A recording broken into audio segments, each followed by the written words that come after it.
Hey, what's up guys? Today I'm actually doing my first War Thunder video, but we are getting into the campaign. I'm not really going into the flights and stuff so much yet.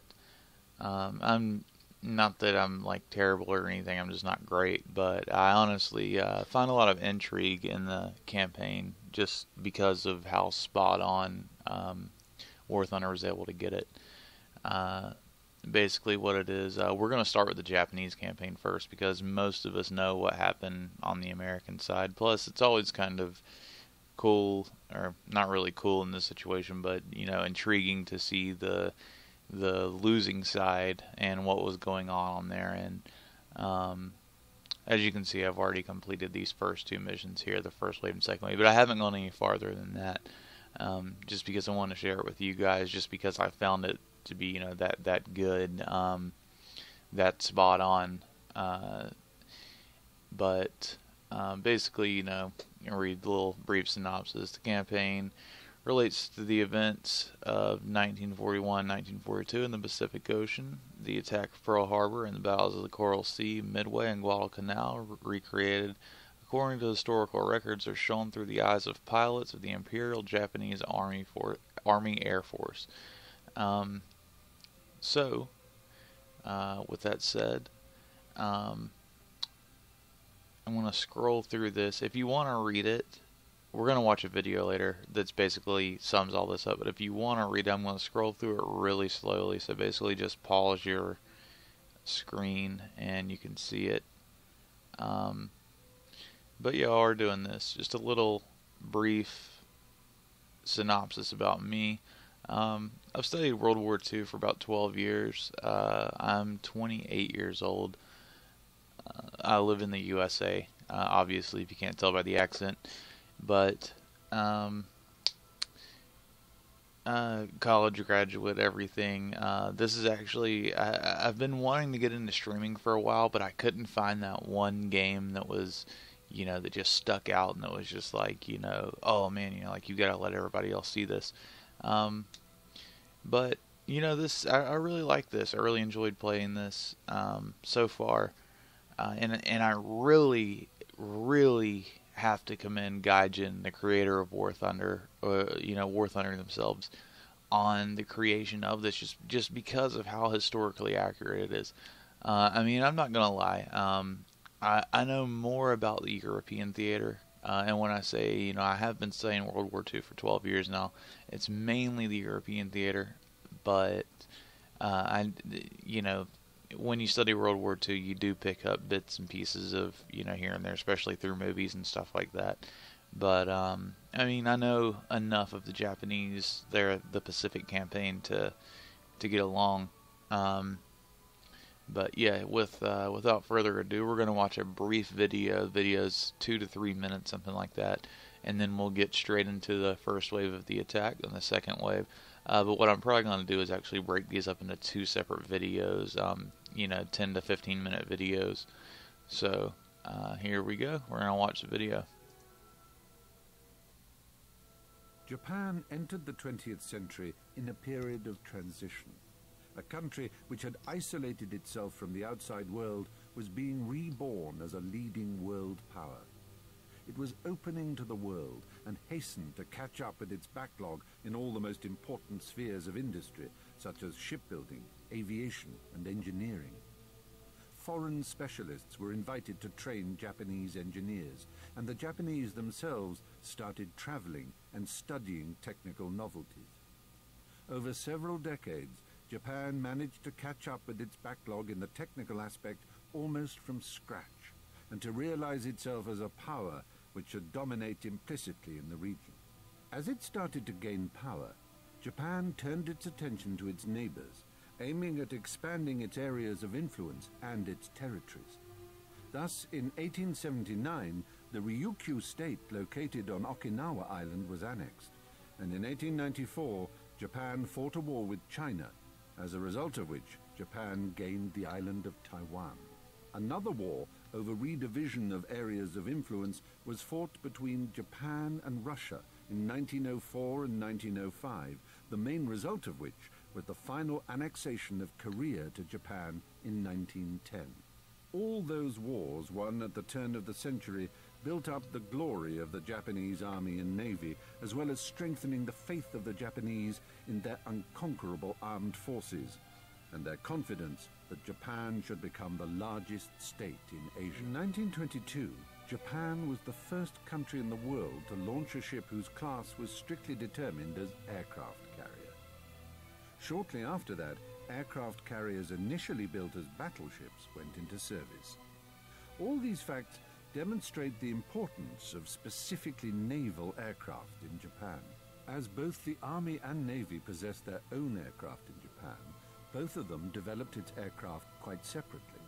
In fact, these two military forces were completely independent of each other and sometimes had utterly different views on conducting military operations and the location of those actions as well.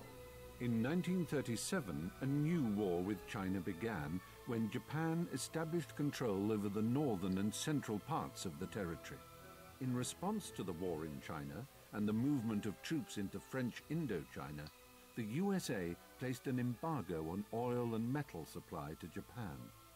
These materials were vital for the conduct of military operations, so Japan had to seek out another source.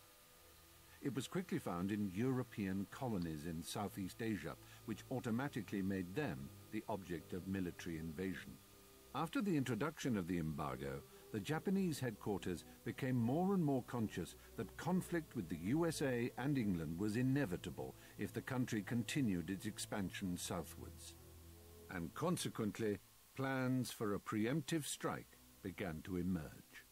One of the possible plans even provided for striking an aircraft carrier blow on the Pearl Harbor Naval Base located on the Oahu island of Hawaii.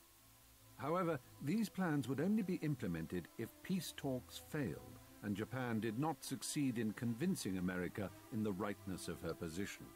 On April 10, 1941, Japan established the first aircraft carrier fleet comprising 3 divisions of 2 aircraft carriers each. It was the first large formation of aircraft carriers in the world. And on November 16, 1941, 1 century after American military forces put an end to the isolation of Japan, the Japanese First Air Fleet, including 6 aircraft carriers, Akagi, Kaga, Soryu, Hiryu, Shokaku, Zuikaku, left their ports and headed to Hawaii.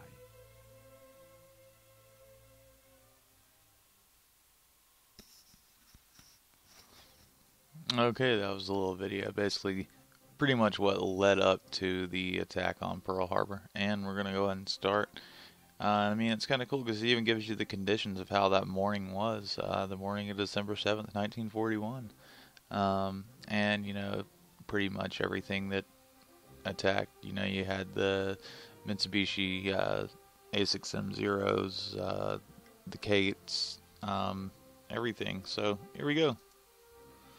And we're actually just going to do it from arcade. As you see, I can change it to realistic simulator or custom battle. Basically, just the difference is we would start off from a carrier and land on a carrier, but you'll get the gist. You'll see a little video. And let's go ahead and start. On December 2, Japanese fleet received a telegram telling to open a top-secret envelope. Forgot about this little tutorial here. That the Japanese Empire had decided to go to war against the United States, Britain, and Holland. On December 7th, at 0530 hours, the Japanese task force turned northeast. Hanakagi signaled the aircraft of the first wave to prepare for takeoff at 0615. Wheeler Field and other fields were primary targets in the Japanese attack plan. Battleships were chosen as the main targets in the U.S. fleet, since they were the prestige ships of any navy at the time. And there you have it. Yes, here's our little cinematic that we're going to get. I'm not going to skip it or anything. I'll let it play out, you know, for the viewer who wants to see it. And yeah, I mean, like I say, this is basically how it was on the Japanese side. You know, that fateful morning.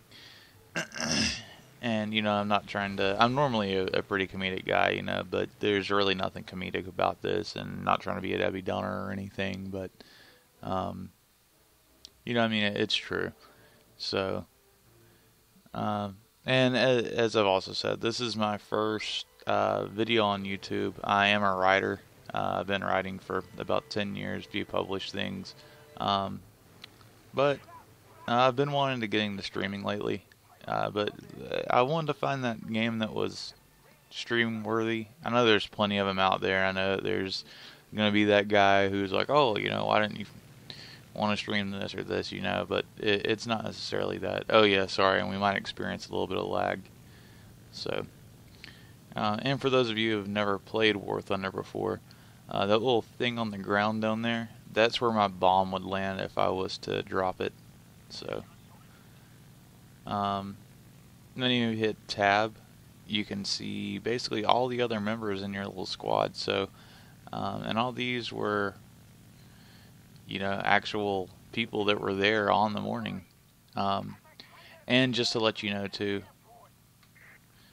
not to surprise you if you do download War Thunder, or if you already have War Thunder and you can't get to the Japanese or American Pacific campaign, it does come in a special package. So, you have to purchase it. And there's one you can get for $49.99 or $79.99, but it comes with a lot of extra stuff on top of that. So, you don't just get the campaign. It's well worth it if you're a avid War Thunder player like myself. So, I don't know why, but it always starts me off on this weird turn thing. I feel like I'm going to collide with somebody.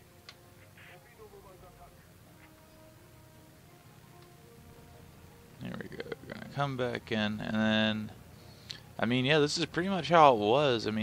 For the Americans on December 7th, on that morning, around 9 a.m., we're facing slight resistance, not enough that's damaging us or anything. We want to come in kind of low because right now we're a torpedo. Drop the torpedo and go ahead and skedaddle. That should hit.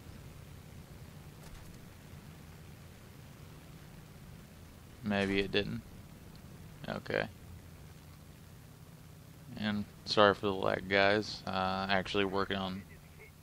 Okay, there we go. Target is hit. Took the torpedo a little bit longer than I was expecting. And we fly off, and here's where we're going to head back to the carrier, but we won't actually land on the carrier. If we just get close to it, and then it goes to a cinematic. See, it does this turn thing, and I don't know why. What causes that? It's nothing that, I don't have my hand on anything. Now if I want, I can press the A button and do that. D button to level back out. S cuts your throttle down. As you can see, my throttle up there in the top right corner. And that's just a little basic stuff for those of you maybe interested in getting into War Thunder. And this is also to let you know that War Thunder doesn't just offer, this MMO online tank and fighter gameplay. It offers much more than that. The dynamic campaign, the historical campaign. This is part of the historical campaign, obviously, because it's history. It actually happened. But yeah, just to let you know that, like I said earlier, that this does come in an advanced package. It doesn't come standard free with the game. But I will say, for a free-to-play game, it's well worth it. You could literally get by without spending a dime on this game and go quite far. So, really the only reason you would need to spend money would just be to pretty much up your stuff quicker. Alright, so we did that, and that's going to be the end of the first one. If you really liked it, leave a comment, click that like button, subscribe if interested. This is the first video of many, so, but yeah, thank you for watching.